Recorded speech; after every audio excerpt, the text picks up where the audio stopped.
Сәлем, балақай. Здравствуй, мой маленький дружок. Балақай, бұл қазақ тілі сабағы. Это урок казахского языка. Сабағымыздың тақырыбы «Мен 5 жастамын». Тема сегодняшнего урока «Мне 5 лет». Балақай, сандарымызды қайталайықшы. Менімен бірге қайтала. Давай повторим наши цифры. Повторяй за мной. 1, 2, 3, 4, 5, 6,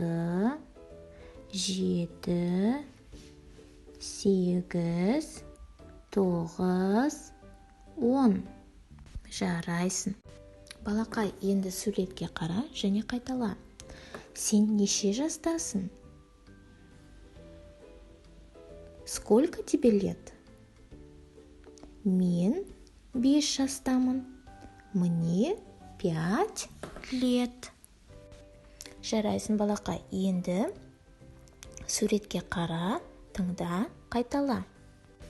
Суретте қанша шар көріп тұрсың? 1 шар, 2 шар және көп шар. Енді екінші суретке қарайық. Қанша доп көріп тұрсыңдар?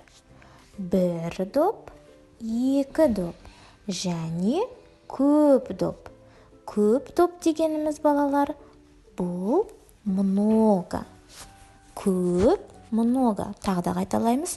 Көп, много. Жарайсың, балақай. Балақай, енді сұраққа жауап беріп көрші. Сен неше жастасың?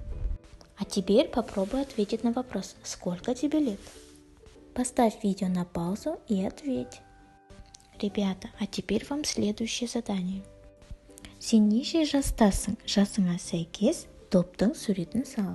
Нарисуйте мяч в соответствии с вашим возрастом. Жарайсың, балақай. Осымен сабағымыз аяқталды. Сау болыңдар.